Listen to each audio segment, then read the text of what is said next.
2026ರಲ್ಲಿ ಲೋಕಸಭಾ ಕ್ಷೇತ್ರಗಳ ಪುನರ್ ವಿಂಗಡಣೆಗೆ ಅಮಿತ್ ಶಾ ಅವರು ಸಿದ್ಧತೆ ನಡೆಸಿದ್ದಾರೆ. ಜನಸಂಖ್ಯೆಗೆ ಅನುಗುಣವಾಗಿ ಕ್ಷೇತ್ರಗಳ ಸಂಖ್ಯೆಯು ಏರಿಕೆಯಾಗುತ್ತೆ.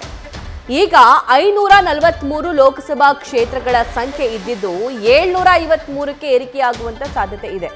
ದಕ್ಷಿಣದ ರಾಜ್ಯಗಳಿಂದ ಕ್ಷೇತ್ರ ಪುನರ್ ವಿಂಗಡಣೆಗೆ ಭಾರಿ ವಿರೋಧ ವ್ಯಕ್ತವಾಗ್ತಾ ಇದೆ. ವಿರೋಧದ ನಡುವೆಯೂ ಕೂಡ ಪುನರ್ ವಿಂಗಡಣೆ ಬಹುತೇಕ ಪಕ್ಕ, ಯಾರಿಗೂ ಏನು ಅನ್ಯಾಯ ಆಗೋದಿಲ್ಲ ಅಂತ ಹೇಳಿ ಅಮಿತ್ ಶಾ ಈಗ ಆಲ್ರೆಡಿ ಹೇಳಿದ್ದಾರೆ. ಆದರೆ ದಕ್ಷಿಣ ಭಾರತದಲ್ಲಿರುವಂತಹ ಪೊಲಿಟಿಕಲ್ ಪಾರ್ಟೀಸ್ ಅಥವಾ ಆಡಳಿತ ಸರ್ಕಾರಗಳು ಅದನ್ನು ಒಪ್ಪಿಕೊಳ್ಳುವಂತಹ ಪರಿಸ್ಥಿತಿಯಲ್ಲಿ ಸದ್ಯಕ್ಕಿಲ್ಲ. ಹಾಲಿ ದೇಶದಲ್ಲಿ 543 ಲೋಕಸಭಾ ಕ್ಷೇತ್ರಗಳಿದ್ದಾವೆ. ಕರ್ನಾಟಕದಲ್ಲಿ 28 ಕ್ಷೇತ್ರಗಳಿದ್ದು ಆ ಸಂಖ್ಯೆ 36ಕ್ಕೆ ಏರಿಕೆ ಆಗಬಹುದು ಇನ್ ಕೇಸ್ ಈ ಪುನರ್ ವಿಂಗಡಣೆ ಆದ್ರೆ. ಅದೇ ರೀತಿಯಾಗಿ ತೆಲಂಗಾಣದಲ್ಲಿ 17 ಕ್ಷೇತ್ರಗಳಿದ್ದಾವೆ, 3 ಕ್ಷೇತ್ರ ಹೆಚ್ಚಾಗಿ ಅಲ್ಲಿ 20 ಆಗಬಹುದು. ಆಂಧ್ರ ಪ್ರದೇಶದಲ್ಲಿ 25 ಸದ್ಯಕ್ಕಿರುವಂತಹ ಕ್ಷೇತ್ರಗಳ ಸಂಖ್ಯೆ ಹೊಸದಾಗಿ 28 ಕ್ಷೇತ್ರಗಳು ಅಲ್ಲಿ ಆಗಬಹುದು. ಇನ್ನು ತಮಿಳುನಾಡಿನಲ್ಲಿ 39 ಕ್ಷೇತ್ರಗಳು ಇರುವಂತದ್ದು ಹಾಲಿ ಪುನರ್ ವಿಂಗಡಣೆ ಆದ್ರೆ ಆ ಸಂಖ್ಯೆ 41ಕ್ಕೆ ಏರಿಕೆ ಆಗುತ್ತೆ. ಅದೇ ರೀತಿಯಾಗಿ ಕೇರಳದಲ್ಲಿ 20 ಇದೆ, ಆದರೆ ಇಲ್ಲಿ ಒಂದು ಸಂಖ್ಯೆ ಕಮ್ಮಿ ತೋರಿಸ್ತಾ ಇದ್ದಾರೆ. ಇದಕ್ಕೆ ರೀಸನ್ ಏನು ಅನ್ನೋದನ್ನ ನೋಡಬೇಕು.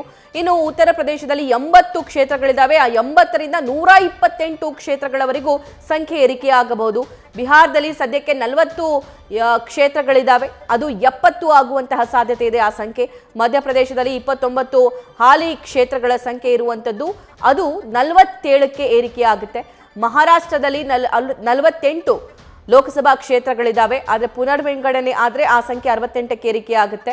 ಇನ್ನು ರಾಜಸ್ಥಾನದಲ್ಲಿ 25 ಇರುವಂತಹ ಸಂಖ್ಯೆ 44ಕ್ಕೆ ಏರಿಕೆ ಆಗುವಂತಹ ಸಾಧ್ಯತೆ ಇದೆ. ಇದು ಪುನರ್ ವಿಂಗಡಣೆ ಆದರೆ ಯಾವ್ಯಾವ ರಾಜ್ಯಕ್ಕೆ ಏನೆಲ್ಲ ಎಫೆಕ್ಟ್ ತಟ್ಟಬಹುದು ಅನ್ನೋದರ ಬಗ್ಗೆ ಡೀಟೇಲ್ಸ್ ಆಯಿತು. ಹಾಲಿ ದೇಶದಲ್ಲಿ 543 ಲೋಕಸಭಾ ಕ್ಷೇತ್ರಗಳಿದ್ದಾವೆ, ಆ ಸಂಖ್ಯೆ ಟೋಟಲ್ ಆಗಿ 753ಕ್ಕೆ ಏರಿಕೆಯಾಗುವಂತಹ ಸಾಧ್ಯತೆಗಳಿದೆ. ಇನ್ನು ಕರ್ನಾಟಕದಲ್ಲಿ 28 ಕ್ಷೇತ್ರಗಳಿದ್ದಾವೆ, 28 ಕ್ಷೇತ್ರಗಳ ಸಂಖ್ಯೆ 36ಕ್ಕೆ ಏರಿಕೆ ಆಗಬಹುದು. ಇದೇ ರೀತಿ ದಕ್ಷಿಣದ ಎಲ್ಲಾ ರಾಜ್ಯಗಳಲ್ಲೂ ಕ್ಷೇತ್ರಗಳ ಸಂಖ್ಯೆ ಹೆಚ್ಚಳ ಆಗಬಹುದು.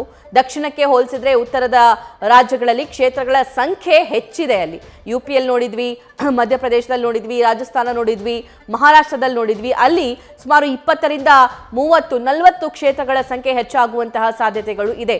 ಈ ಆಲೋಚನೆ ಪುನರ್ ವಿಂಗಡಣೆ ಏನಾದರೂ ಆಯಿತು ಅಂದರೆ ಲೋಕಸಭೆಯಲ್ಲಿ ಹಾಲಿ ದಕ್ಷಿಣ ಭಾರತದ 20% ಕ್ಷೇತ್ರಗಳು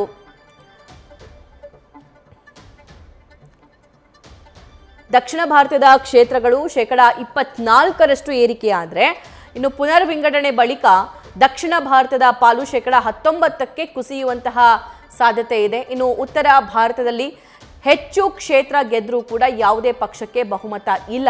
ಸೊ ದಕ್ಷಿಣ ಭಾರತವನ್ನ ಅವಲಂಬಿಸಬೇಕಾದ ಅನಿವಾರ್ಯತೆ ಆಗ ಇರೋದಿಲ್ಲ, ಅಲ್ಲಿ ಏನಾದರೂ ಕ್ಷೇತ್ರಗಳ ಸಂಖ್ಯೆ ಹೆಚ್ಚಾದಂತಹ ಸಂದರ್ಭದಲ್ಲಿ.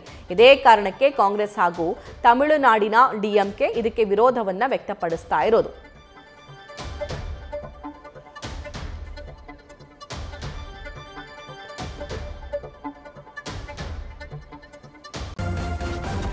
ನ್ಯೂಸ್ ಫಸ್ಟ್, ನಿರ್ಭೀತಿಯಿಂದ ನಿಮ್ಮ ಪರವಾಗಿ.